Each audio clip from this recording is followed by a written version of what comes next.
Hey everyone, welcome to Football is Life. Here we go, boys. We're back, and Waleed was not on holiday, so we're back at a regular, an acceptable cadence. So Pat and I aren't going bananas crazy. But yeah, here we are. So we've even decided to do one on like an international break week. We are kind of going, what is there to talk about? Really, what is there to talk about? So this could be a really short episode. Who knows? Let's see what happens.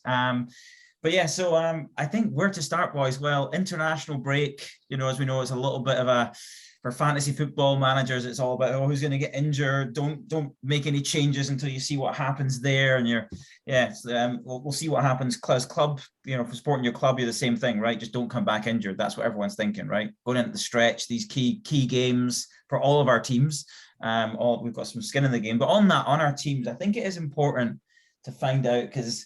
Waleed, with Pat, I feel your story is pretty genuine. Waleed, don't know, doesn't feel to me. I think there's definitely some analysis to be done on how you became a fan of Manchester City. Let's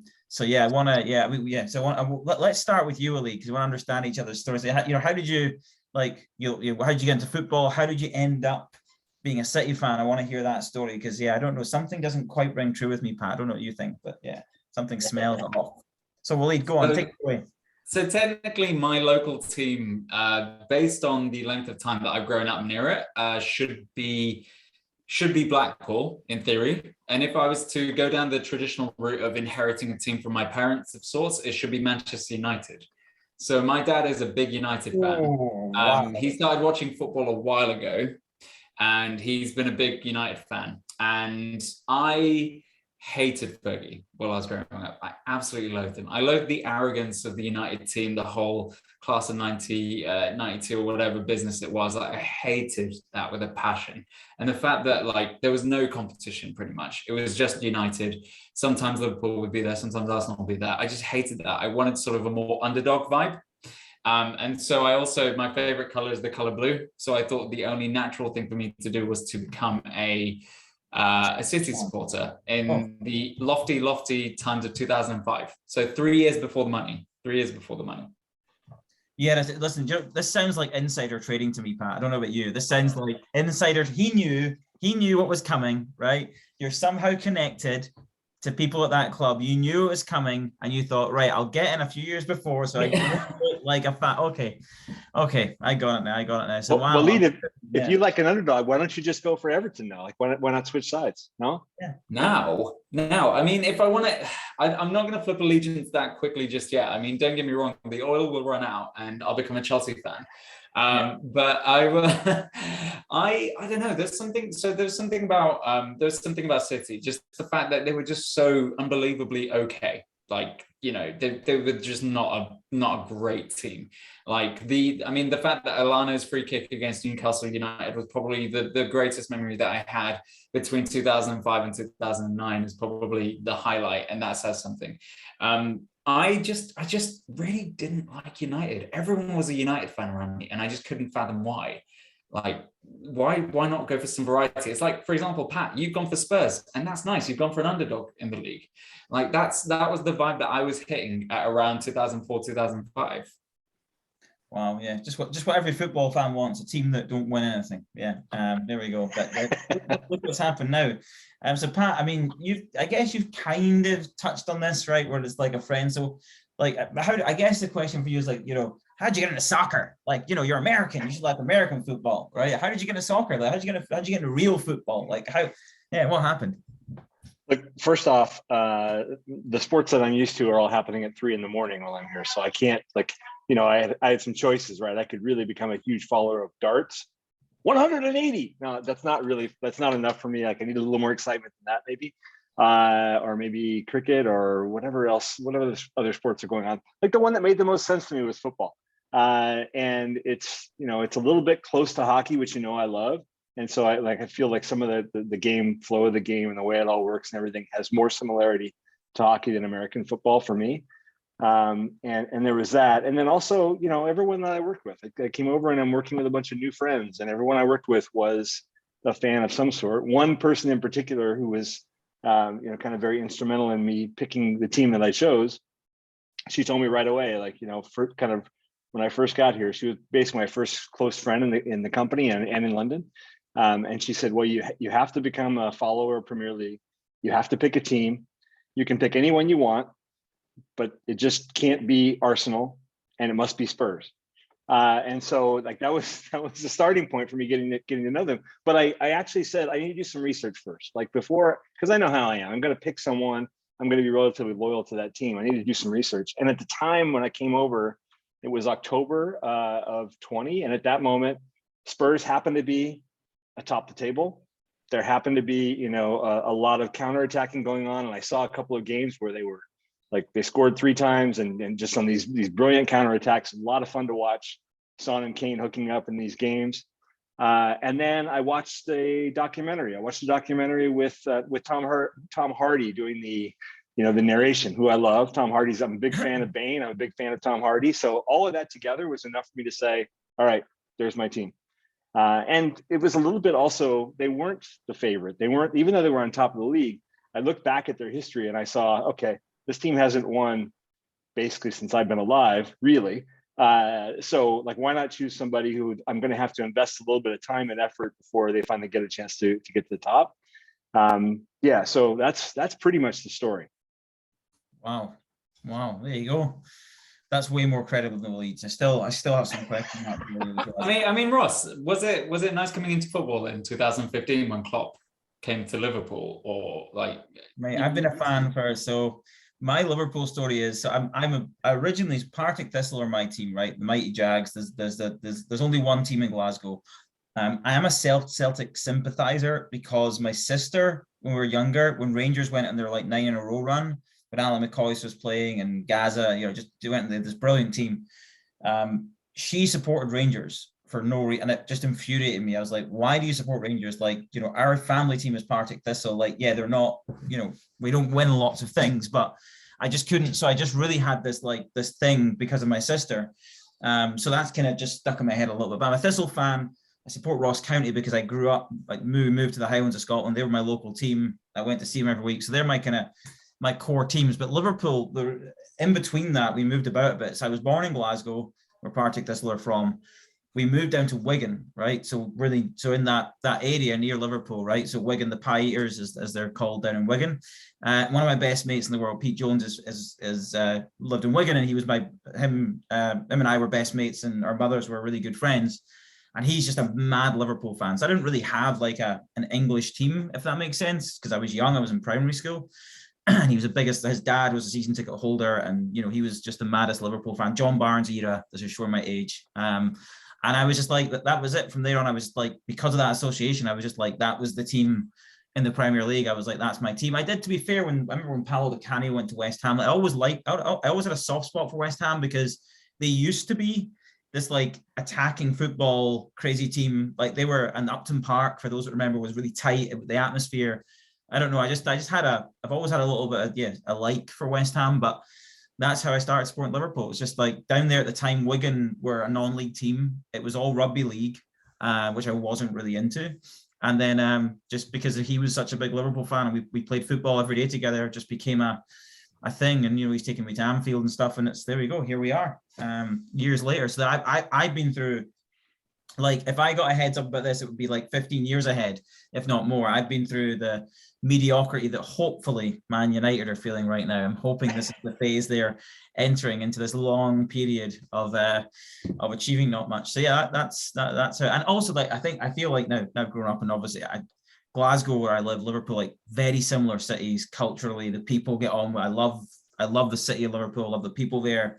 And then we're doing great just now, it's a good time to be alive, but we know how quickly that can change with football. So that's that's my story. That's how I ended up being a Red. It's so tough. Go ahead, Wally. No, Pat. I'm just going to say it's so tough being new to the area, and from as much or as little as I paid attention to things, even the amount of time that I paid a little bit of attention when I was in the US. Liverpool's been terrific for that whole time, like 3 years. And City has been as well. I look backwards a little bit, and it looks like those teams have been really good. And as far as I can tell, they've both been amazing for forever, and they're going to be amazing for forever. But maybe that's not the case. It's not. No, no. I mean, it's the same. Man City were. They say the Man City were. I mean, yeah, really not good at times. I mean, Liverpool have always been like, we've won some domestic cups, and we've got this kind of love affair with the European Cup where we win it when we probably shouldn't have won it. We came from behind against AC Milan in the final, one of the best games I've ever seen. It's but yeah, I mean, by the standards, it's the same as Man United now. That historically, it's a winning club, and when you're not challenging, that's the thing. Liverpool for years didn't even mount a challenge for the Premier League, like not even a challenge. Like you said, whether it was United or Arsenal, the Invincibles, we weren't even in the picture, right? As in, like, it wasn't like we were kind of, oh, could we, couldn't we? We were never in the. It was always just about, can we try and get into the Champions League? We can try and win that. So yeah, just crazy stuff. But yeah, I mean, you're right. In context of other clubs, it's a champagne problem where. That's the thing. You go through these periods where, we went through. I mean, Liverpool's managers for a while, they were going through managers like nobody's business, right? It's like, and that's not conducive to, to things without a backing of a ton of money like Chelsea did. Doesn't usually yield good results. And then we finally found Jurgen. Thank God. So here we are. There we go. What cool stories. And what about? So I've got a soft spot for West Ham. I kind of can't really explain it, bar that they played good. I just think they were just like, I think there's just always lots of goals in their games historically. They're a different team now under Moyes, but for those that remember, they were a really exciting team to watch, I thought. And they would also, like them in Southampton, remember, they'd be good for an upset. They'd be able to beat the big teams at, Upton Park. And I think it was driven mainly by players though, like Di Canio, these flair players they had. If you, Pat, I think I know the answer here. If you had to support another team, I think I know. I've got a feeling. I've just got a feeling in my bones. Yeah, no, you're 100% right. I like the attacking, and so I do have a soft spot for Liverpool. Also, the Hillsborough thing, I read about it, and it kind of pulled at my heart. And so, like, I want them to win for that. But it's not the only team who is kind of adept at attacking that I've enjoyed. Like if you asked me this question a year ago. Or back when I first chose Spurs, the other team that I was thinking about at that time was Leeds, because all Leeds games were like 5-3. They were super exciting. They either won or they lost, but a bunch of goals got scored. A little more like, I would say, more like hockey, I guess. And so I was thinking about them, but I decided to go with Spurs. And now they're not really scoring. So like I'm pretty happy that I chose the way I did. But yeah, I think I definitely have a soft spot for Liverpool. If it comes down to it, and I have to choose, who I want to root for to win the title this year in Premier League, I'd rather it was Liverpool for sure. Of course you would, because you love Virgil. You love Big Virg. I know you do. I love do. Big Virg. He's a Rolls Royce. He is. Well, Lee, I've got a feeling that your answer might not be so. I mean, who's your other team? I don't know. I've got a feeling. I don't know. I feel like we should almost have a flashcard, because I could immediately, if I had bought a house, I could have put my money on it that you were going to say West Ham, and I had a feeling that you were going to say Liverpool/Leeds. So my team, Southampton? No.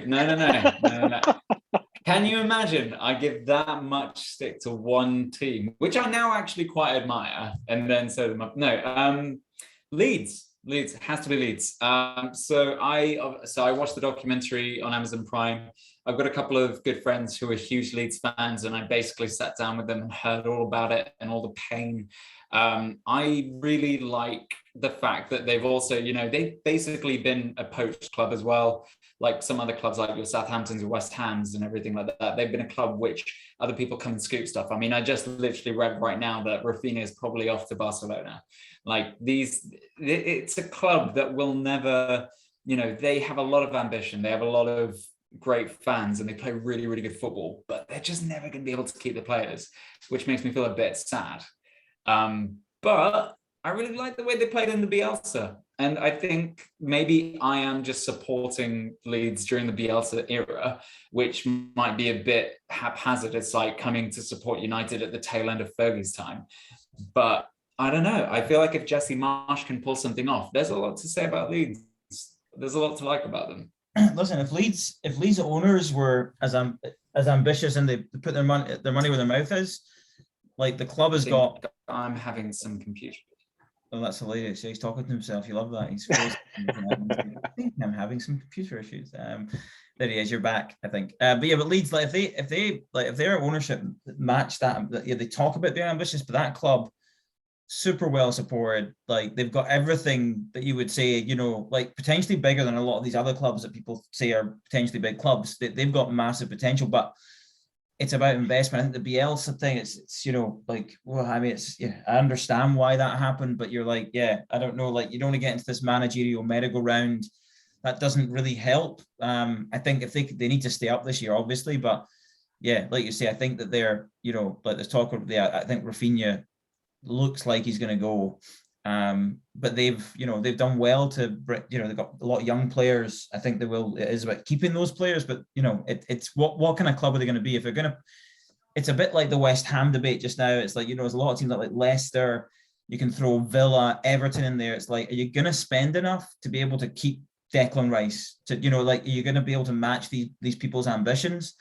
Or do you accept you're just in that tier below where you're gonna like build up the Declan Rices, or you're gonna build up the Jack Grealishes, and you're gonna sell them for premium money to the big teams, and you're gonna reinvest that in your team, and then there'll be cycles where the reinvestment works really well, and maybe you have a year where you challenge for top four, and there'll be cycles where maybe it doesn't work out. You know, it's down to the ambition of the owners, because I think it just comes down to money. But yeah, you're right. I mean, fan base, everything like that is, they've got massive potential. And I remember growing up, they were challenging and winning things. You know, it was and they're good to watch. But yeah, well, it's interesting, very interesting. Okay, well, thanks for sharing, boys. Really Before you move on, Ross, I want to just say, Waleed, I sympathize with the computer issues that you're having at the moment, and I think like you may notice on my end the glitches that I'm having, where it appears that there's a woman walking back and forth with laundry behind me, or sometimes it appears that I'm lifting a beer and having really, those are just computer glitches, not really happening. Don't worry. Okay, good to know. Yeah, I did notice. Yeah, I thought, yeah, who's that stranger roaming about? Is he getting burgled? I'm not sure. But yeah, thanks for sharing. So I thought we'd talk about, so there's some other topical things, couple of things, you know, I know we're in an international break, but we can make the most of it because there's always stuff to talk about in football. There's always things to talk about. So the first one I thought we'd talk about is Chelsea's impending new ownership. So it looks like, as we talked about the last one, common sense has prevailed. Chelsea are going to be allowed to be bought. I think that they are getting away tickets for the cup, I think, and they're allowed to sell them, and the proceeds are going to the cause in Ukraine.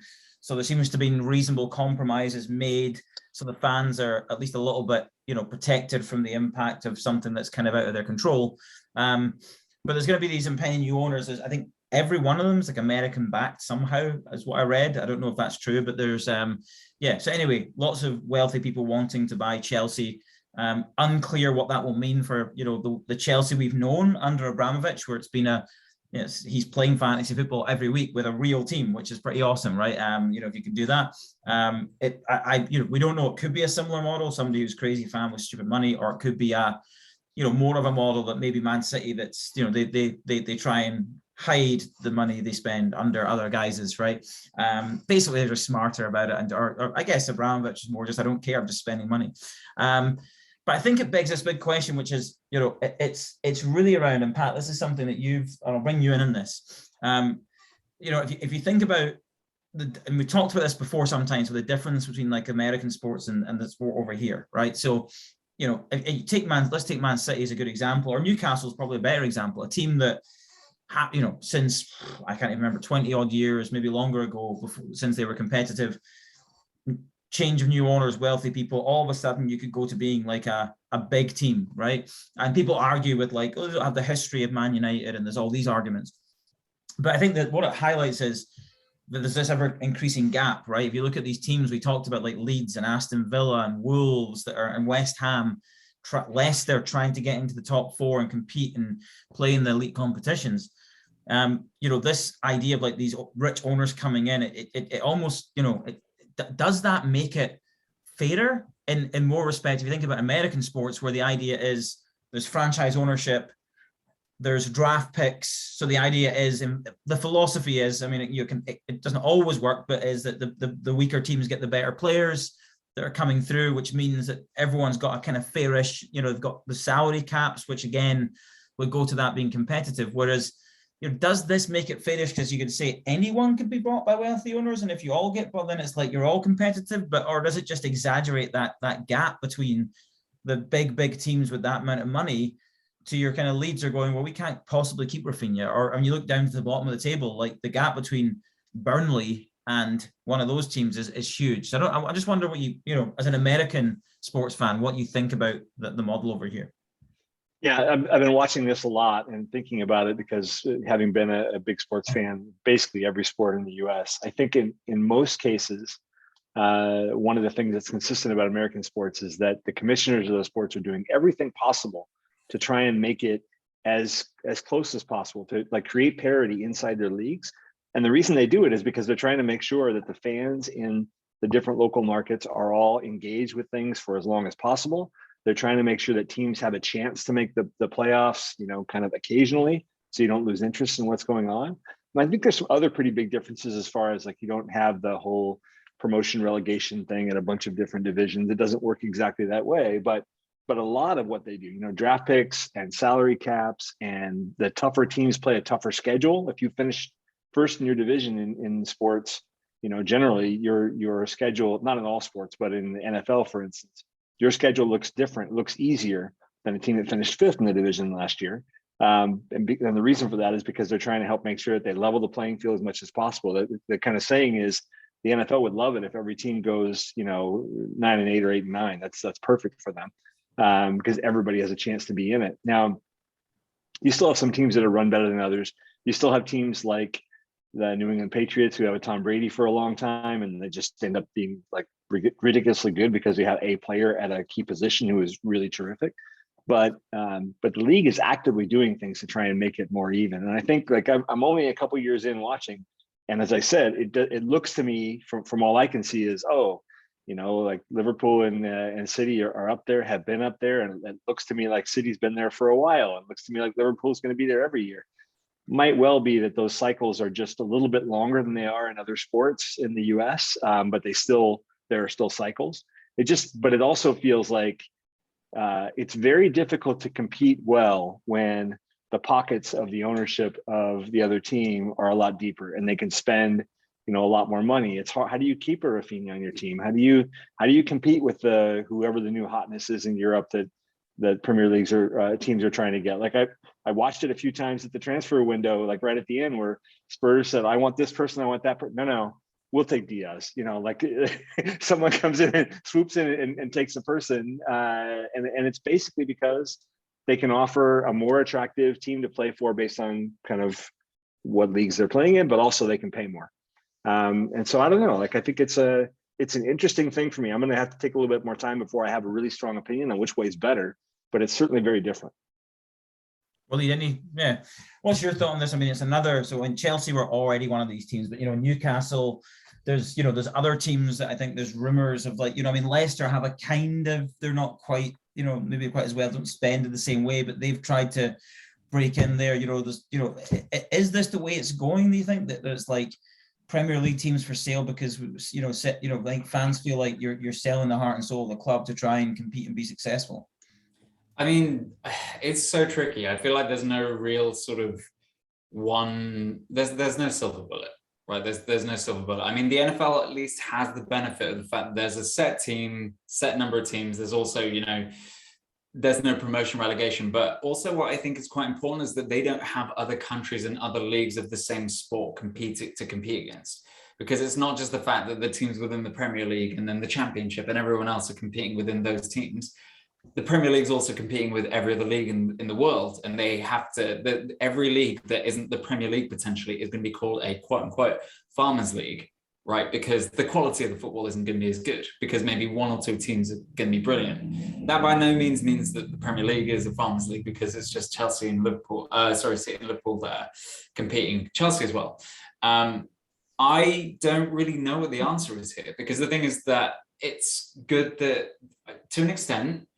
It's good that you have owners coming in and buying stuff and giving some clubs like that necessary injection. Like you look at, for example, Leicester with the Thai owner, he's a really good guy, done a lot of work there, which has been really good. Fulham have now sort of become a bit more business savvy, which is what they really needed, going from Mohammed Al Fayed and his Michael Jackson statue outside of Craven Cottage. But then you also get abuses of power. Like you look at Everton, that's absolutely nosediving. United even, right? But then you look at the model in Germany of, oh, fans own 50 plus 1% or something like that. But then that means that if there's a north-south divide, or if there's like a difference in wealth between where you live, that's going to skew the league incredibly. Like I cannot tell you the answer, but what I can say is that there needs to be some sort of across the board, some type of cap on either like salaries or purchases in general. Like you'd have thought the financial fair play would do that, but I feel like it just got crowbarred in, like when your Abramoviches and your Sheikh Mansours and everything like that came into it, and then people just got better lawyers. So it's almost as if financial fair play needs to be, one, taken a look at again properly, and two, like tightened up a bit more. Because don't get me wrong, I'm not here as a City fan saying, oh, I love that we can spend loads of money. I would like to have the Liverpool like running of the club. Okay. It's interesting. I think your point, Pat, it's interesting because if I look at the Premier League this year, right, you've got an epic battle for the title, right? You've got this other great you've got kind of other battles. You've got the battle for the top four, which maybe covers, I mean, maybe it's realistically 3 or 4 teams, but you could argue it's 5 to 6 teams that maybe could potentially get there. And then you got this battle for relegation, right? And I think about that. I think it's a really, really exciting league. I think, there's other years you look at it and go like Man City ran away with it last year. The top 4 was everyone kind of knew, so it can be, if I look at American sports and say, well, like you say, the Patriots, when everyone hates them because they were the Man United of when Man United were Man United, and everyone hates them because they were so successful. So it doesn't guarantee the fact. I think it's like you say, I think the difference is that the people that run it are actively trying to make it, how can we create more parity? I think that's the thing that's missing from football, that I would say, I don't think drafts work. I think salary caps are, unless, because again, you're always going to get another country that pays more, right?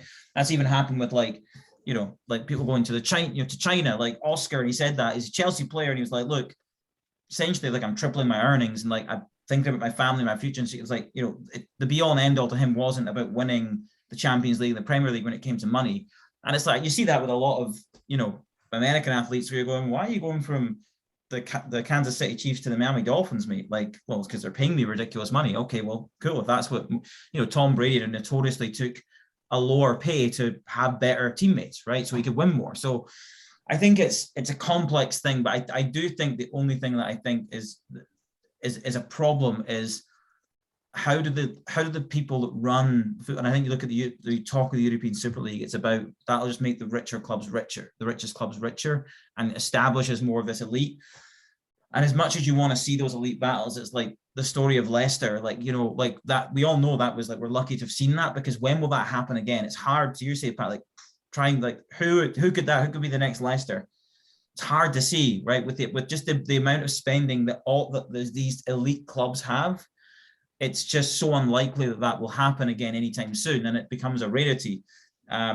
Whereas you'd like to see the people that run the game looking at how do we distribute wealth more evenly in a way that creates a better product, right? So as you say, not just for the top, these big clubs, but it's like you want, more competitive games across the board, because then you're engaged. You're not going, oh, it's Norwich at home, easy. You want that, a level of competitiveness, which I think there is. So I don't think there's a massive problem in that. It's more what do the league try and do to address the gap, because there is a massive gap. And I think allowing these super rich people to come in and throw money at teams, it almost is going to it alienates so many of these other teams where that's just not going to be an option, like like Norwich, for example, or Burnley.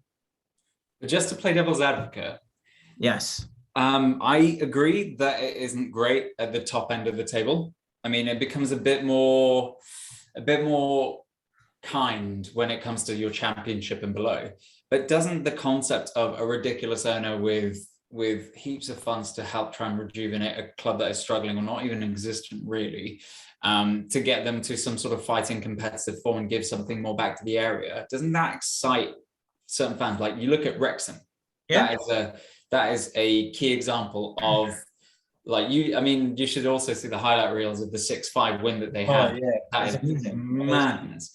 But isn't that kind of exciting in the sense that because you can have it so much on the top end, there is that you can almost support your local team. Because I feel like we feel sad for like your Norwiches, your Watfords, and whoever Burnley have, that because they're going to go down, like, or even Everton's. But I feel like the people that we should really be sad for is those local teams. I can bet that in the place that I live, there's probably 2-3 local teams like that have stadiums and everything, right? They're not going to get any money apart from now, when you have like your Ryan Reynolds and everything like that coming up and buying things. So there's always that like little glint of hope in your eye that capitalism may work. Fairy tale. Yeah, it's a fairy tale. I don't know. I think I take your point. It is a fairy tale, and it's like, I don't know. I think that the challenge of these owners is, look, that, you know, I think Abramovich was unique in the fact that it was fantasy football, right? That's not. I mean, you know, I don't think that's the case in a lot of these other, like, certainly not for Liverpool.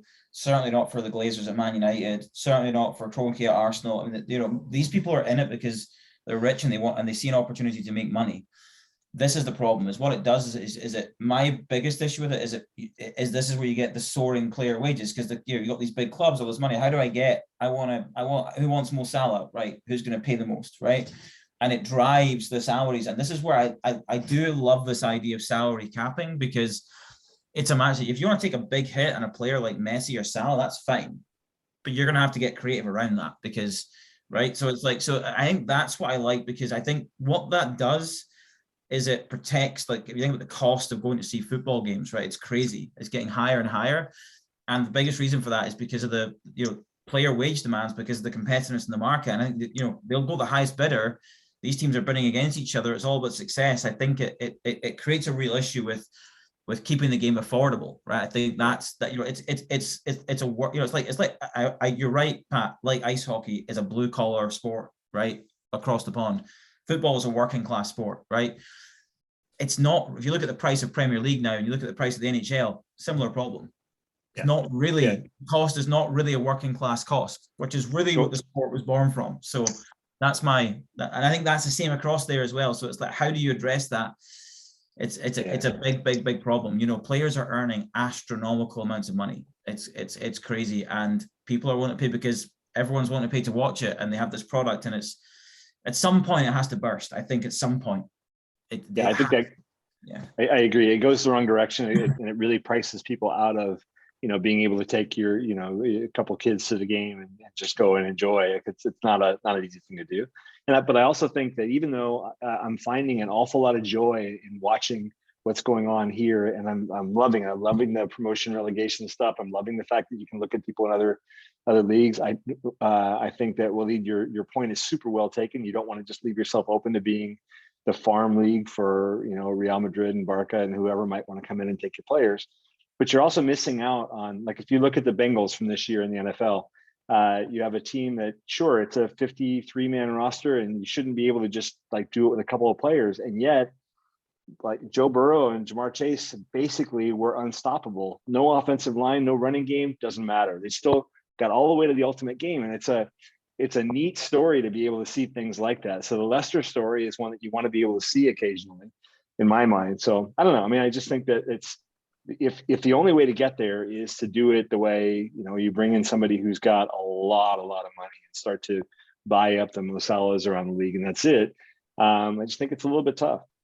Yeah. But then the problem that we're also seeing at the moment, though, like, for example, with Barcelona, this is what's like, I wasn't a huge fan of Barcelona at the very start of my life, and I don't think I will be at the end. But the fact that they've got on a $1.5 billion bailout, that doesn't sit well with me. That they're a club that were going to capitulate completely, and now they're a club that are vying to try and buy Haaland, and they're trying to buy Mbappe, and they're trying to get back into that mess. But the problem is that these clubs are a brand that will allow them to be able to have all of this. And like your Real Madrid's, like, this is what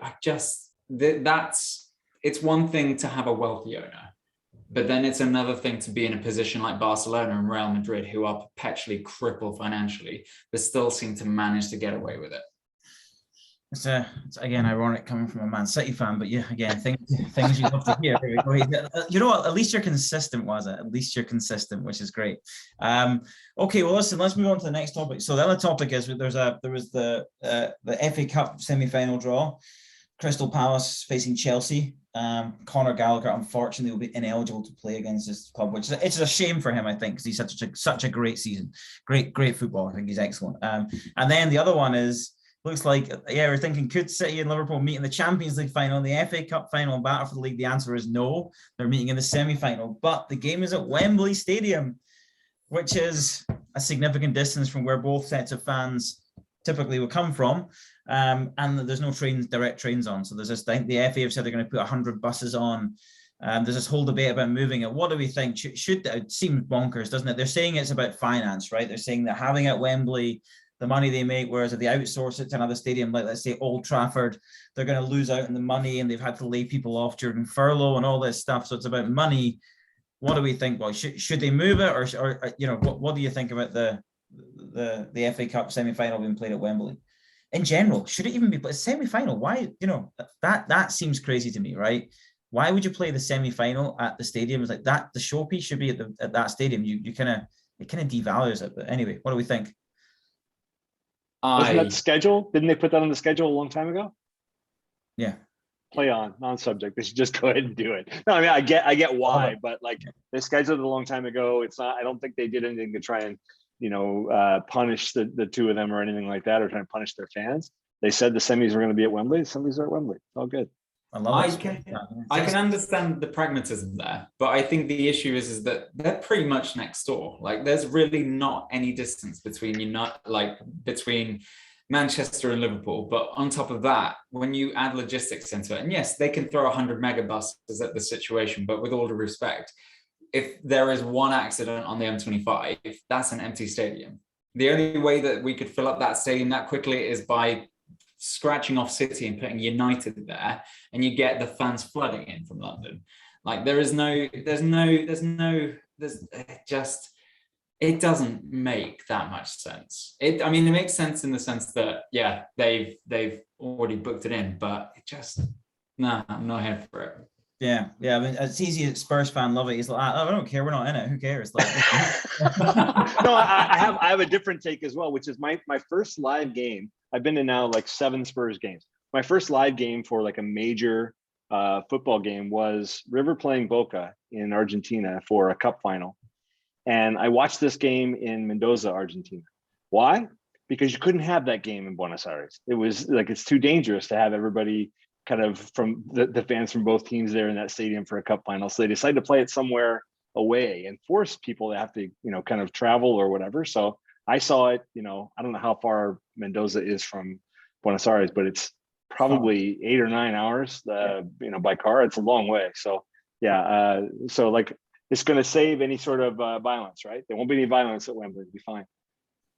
I don't know about that. We'll see. It's an interesting. I actually saw River play Boca in River Plate Stadium in Buenos Aires. They didn't allow any Boca fans in. It was just River fans because you couldn't do that. It was crazy. But yeah, what I would argue maybe one of the best spectacles, like that rivalry, is intense, absolutely intense. Boca's stadium, La Bombonera, is the best football stadium I've ever been in my life. It's the most unique stadium. If you get a chance to go, because at some point they'll modernize it a bit, but it's like I'm not even going to explain. Just go. The atmosphere, the stadium, it's stunning. Okay, and then the final one I thought we'd finish on is so there's a rumor that we heard about Marcus Rashford leaving Man United, right? I think I heard Arsenal. I've been and again, this is we all love transfer rumors, right? Yeah, Marcus Rashford potentially leaving Man United. I think he's 24 years old now, 25, soon to be 25, I think. So again, not a young player anymore. Let's be honest. He's but yeah, clearly not happy at Man United. Not really getting played. I mean, what do we think? I mean, what about his situation? Arsenal? Like, surely not. Surely that couldn't happen. What do you think, boys? Love to see it. You'd love to see it. Absolutely love. I'm sorry, but when United were going massive turmoil, less so than now, he was actually doing pretty well. He was my internet. Oh wait, no, my internet's fine. No, we got you. Yeah, okay. Was he worried though? Like, so this is I'm not saying. I mean, you all know my opinion on Romelu Lukaku. Like, Rashford is like it's and Pat, you may be a little bit oblivious to this because you've got into the sport so recently, but England have this this knack of any young player that comes through the ranks that shows that one of the big clubs that shows that has it, maybe 2 good games in a row, right? They then get tagged as being like they get this reputation, right? And for me, I look at Rand and think, is he an elite player? I don't think he is. I don't think he is. Look, put it this way. If I said to you right now, Pat is a Spurs fan, Waleed is who was it you support again? Southampton fan. If I said you could have Rashford, right, or you could have Bukayo Saka, who would you choose? Very different players at very different parts of their career. Who would you choose? You choose Saka, wouldn't you? Right? If I said, well, I'll swap your son for Rashford. Exactly. If I said I swap you, Rashford or Sterling, there's a question for you, Waleed. Okay, so I mean, obviously Sterling, but let's also think about it. United have not had a good manager for a while, and he's had to endure all of that. He came up through Louis van Gaal, who was anti-football if anti-football ever had a face, then went straight into Jose, then went straight into Ole Gunnar Solskjaer. You can't say that Marcus Rashford has had any real type of football coaching to improve his quality. If you put Rashford in front of Pep, Klopp, and now even Arteta, you will see a completely different player. Bukayo Saka is the player that he is because he has Arteta at the helm. I think if you give Rashford some kind of time with Arteta or a top manager, you'll see a different player. But he's not going to Arsenal. I mean, I saw that in the transfer window. Arsenal doesn't sign players, so we don't have to worry about that. He's going somewhere else, but not Arsenal. Also, I've been learning about the England, kind of the national team and how that all works. I watched Mike Bassett, England manager, the other night, so I'm getting it. I got this. I love that. Watch Mean Machine if you want to get an inside scoop on how football's played. Sounds good. Yes, well, it'll be interesting to see what happens to Marcus Rashford. You feel like this next move to me is like, is going to be critical in his career. Critical. Ross, speaking of critical moves for wingers, if Rashford's available, would you not try and cash Salah in now and try and get him, or wait until Salah goes to Barca? Like, what's going to happen there? See, to be honest with Salah, my opinion on the Salah situation is this: I think he needs to be transparent. I think Klopp said what he said, which is he's basically said, look, from what I understanding is, we are willing to make him the best paid player at the club, but they're not willing to pay the crazy money that other teams pay. And I think Salah's opinion, from what I've read, again, none of this is based on fact, is that he believes that there are basically kind of average players getting paid stupid money. So why shouldn't, and that's, and again, you could take that in any walk of life and any job. Yeah, you could say, hey, Pat's a chump and he's getting paid 3 times what I'm getting paid. And you could say, you could say stuff like that in any job. I think my point is, I think most Liverpool fans, you're awesome.